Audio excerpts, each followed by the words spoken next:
Hello students, स्वागत है आप सबका। आज एनसीईआरटी कॉर्नर में स्ट्रक्चर ऑफ एटम चैप्टर में बेटा हम डिस्कस करेंगे हाइड्रोजन स्पेक्ट्रम के बारे में।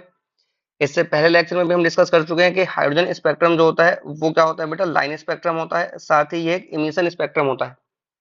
तो अगर हम इसको कंप्लीटली डिफाइन करें तो हम कह सकते हैं line emission spectrum of hydrogen atom.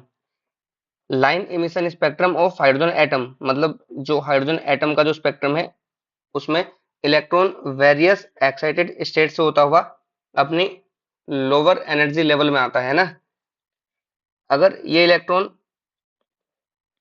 Various excited state से होता हुआ ग्राउंड स्टेट में आता है, ग्राउंड स्टेट में या लोएस्ट एनर्जी लेवल या एन इक्वल फर्स्ट में आता है, तो हम बोलते हैं कि लाइमन सीरीज हमको प्राप्त हो रही है। ठीक है, वैसे ही अगर इलेक्ट्रॉन सेकेंड एनर्जी लेवल में आ रहा है तो हम कहते हैं कि बामर सीरीज प्राप्त हो रही है।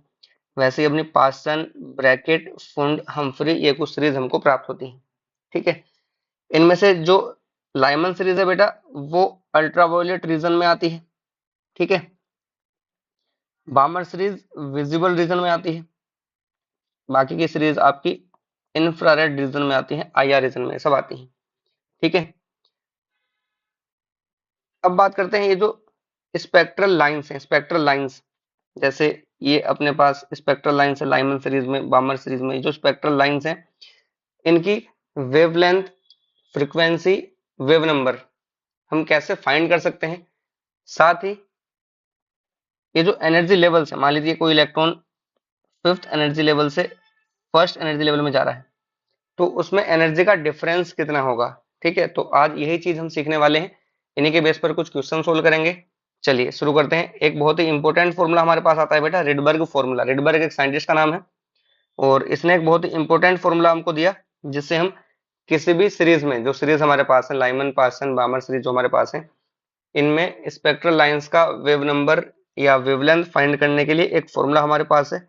चलिए शुरू करते हैं। फॉर्मूला क्या है, न्यू बार, इसको हम वेव नंबर बोलते हैं, इसके टर्म में रिडबर्ग ने फॉर्मूला दिया। और न्यू बार किसके इक्वल होता है, 1/लैम्डा के।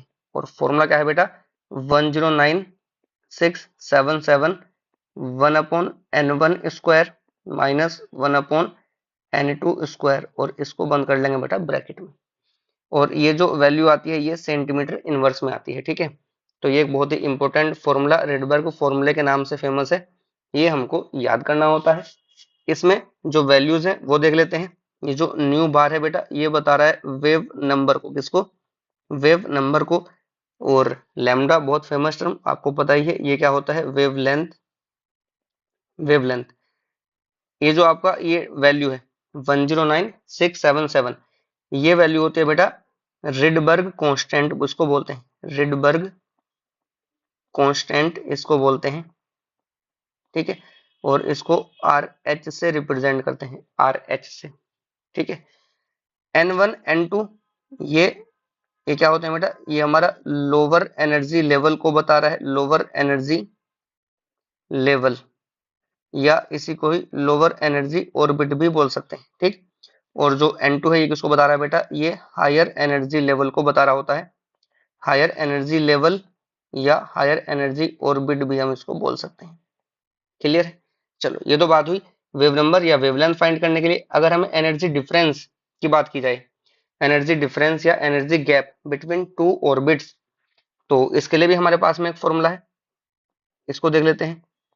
एनर्जी डिफरेंस को हम रिप्रेजेंट करेंगे डेल्टा ई से। ठीक है, डेल्टा ई, और ये फॉर्मूला क्या आएगा बेटा, 2.18 इंटू 10⁻⁻18, और ब्रैकेट में आ जाएगा बेटा 1/n1 square minus 1/n2 square. ठीक है, 1/n1 square minus 1/n2 square. ये जो आंसर आएगा आपका ये जूल में आएगा। ठीक है, ये आंसर आएगा जूल में। और जो दोनों फॉर्मूले मैंने आपको लिखवाए हैं ये बेटा हाइड्रोजन एटम के लिए एप्लीकेबल है, क्योंकि उसके लिए जेड की वैल्यू कितनी होती है, जेड की वैल्यू होती है 1, एटॉमिक नंबर कितना होता है 1।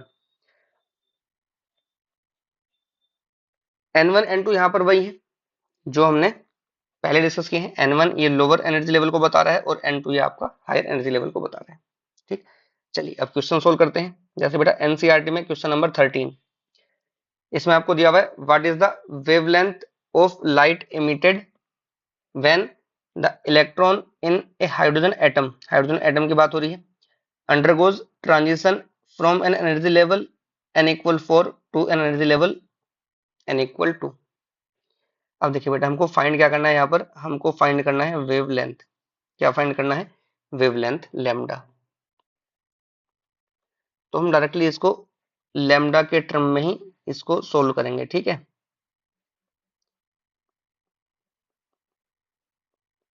One upon lambda is equal to 109,677 one upon n1 square. n1 मैंने क्या बताया था बेटा आपको? Lower energy level. Lower energy level को हम क्या मानेंगे? n1। और जो हायर एनर्जी लेवल है उसको हम क्या मानेंगे बेटा? n2। ठीक है। तो n1 स्क्वायर यानी कि 2 स्क्वायर माइनस n2 स्क्वायर यानी कि 4 स्क्वायर। बात समझ में आ रही है बेटा? 109,677 वन अपॉन 4 माइनस 1/16। जब हम इसका एलसीएम लेंगे तो ये आपका हो जाएगा 109,677, ये आपका हो जाएगा बेटा 16, और ये आपका 4 माइनस 1 यानी कि ये आपका हो जाएगा 109,677 इंटू 3/16। लेकिन ध्यान रखना ये 1 अपॉन लैम्डा की वैल्यू है। अगर हम लैम्डा की वैल्यू फाइंड करेंगे, लैम्डा की वैल्यू फाइंड करेंगे तो ये 16/109,677 इंटू 3 आ जाएगा, जो कि सोल्व करके आपका कितना आ जाएगा बेटा? ये आपका सोल्व करके आ जाएगा लगभग 4.86 इंटू 10⁻⁻5। और क्योंकि ये फॉर्मूला हमने स्टार्टिंग में सीखा सेंटीमीटर इनवर्स में था, तो जब हमने इसको रिवर्स कर दिया तो ये वैल्यू किस में आएगी बेटा? सेंटीमीटर में आएगी। ठीक है, सेंटीमीटर इनवर्स में था क्योंकि यहाँ पे 1/λ दिया हुआ था। हम लैम्डा की वैल्यू फाइंड कर रहे हैं तो ये क्या हो जाएगा? सेंटीमीटर हो जाएगा। अब अगर मैं इसको थोड़ा और सही से लिखूं तो ये बेटा हम लिख सकते हैं 486 इंटू 10⁻⁻7 सेंटीमीटर। और ये 486 हम ऐसे ही लिखा रहने देंगे। ये जो वैल्यू होती है 10⁻⁻7 सेंटीमीटर, इसको तो नैनोमीटर भी लिख सकते हैं। तो अपना फाइनल आंसर क्या बन जाएगा बेटा? 486 nanometre is the wavelength associated when electron jump from n equal 4 to n equal 2। जब n equal 4 से n equal 2 में जाएगा तो इतनी वेवलेंथ हमको फाइंड होगी। ठीक, चलिए नेक्स्ट क्वेश्चन सोल्व करते हैं। Question number 18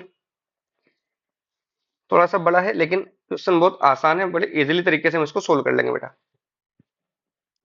what is the energy in joule? Energy हमको फाइंड करनी है, वो भी किसमें? जूल में।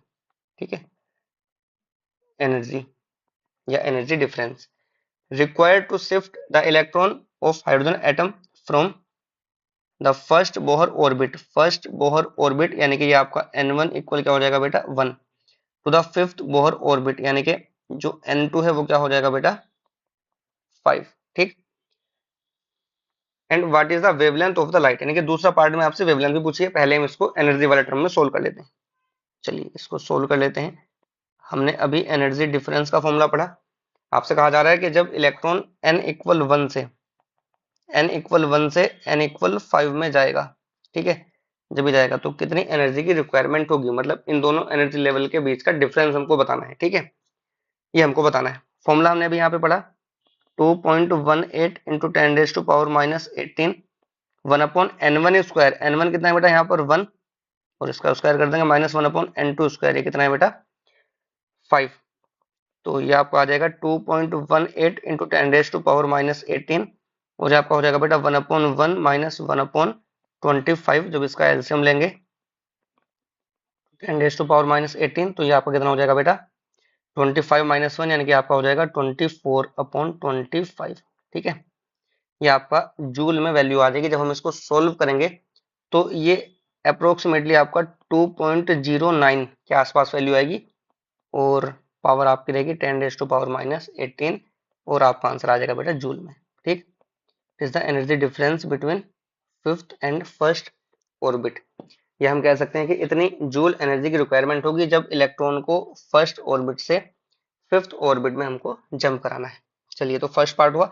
सेकंड पार्ट में हमसे क्या पूछा है बेटा? सेकंड पार्ट में हमसे पूछा है what is the wavelength of the light emitted when the electron returns to the ground state.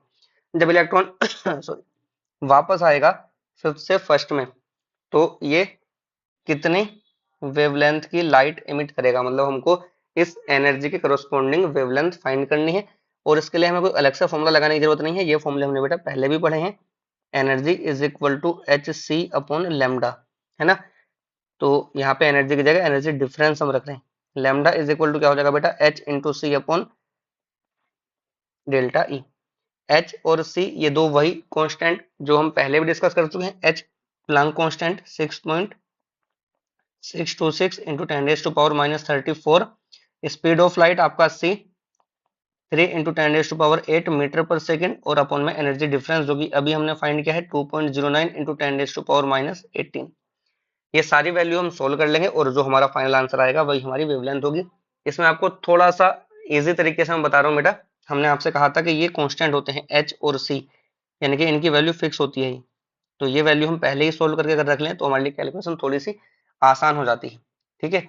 और ये वैल्यू लगभग आती है बेटा 19.87 इंटू 10⁻⁻26, ये वैल्यू हमारे पास आती है। और अपॉन में आपका आ जाएगा बेटा 2.09 इंटू 10⁻⁻18। तो अब ये थोड़ा सा आसान हो जाएगा। अब हमको बस केवल ये वैल्यू सोल्व करनी है, ठीक है। केवल इतना इतना टर्म हमको सोल्व करना है, और ये अप्रोक्सीमेटली अब आपको आइडिया हो जाएगा। लगभग ये 2 है और ये 19 है, तो 9 के आसपास वैल्यू आएगी 9.5 इंटू 10⁻⁻8। और ये आपकी आंसर आएगा बेटा मीटर में, क्योंकि हमने स्पीड ऑफ लाइट को मीटर पर सेकंड में यहाँ पर रखा था। तो आपका जो आंसर आएगा वो मीटर में आएगा, ठीक है। बहुत ही आसान तरीके से हम क्वेश्चन सोल्व कर लेंगे। चलिए आप लोग क्वेश्चन सोल्व किए, नेक्स्ट स्टेज में मिलते हैं किसी और क्वेश्चन के साथ में।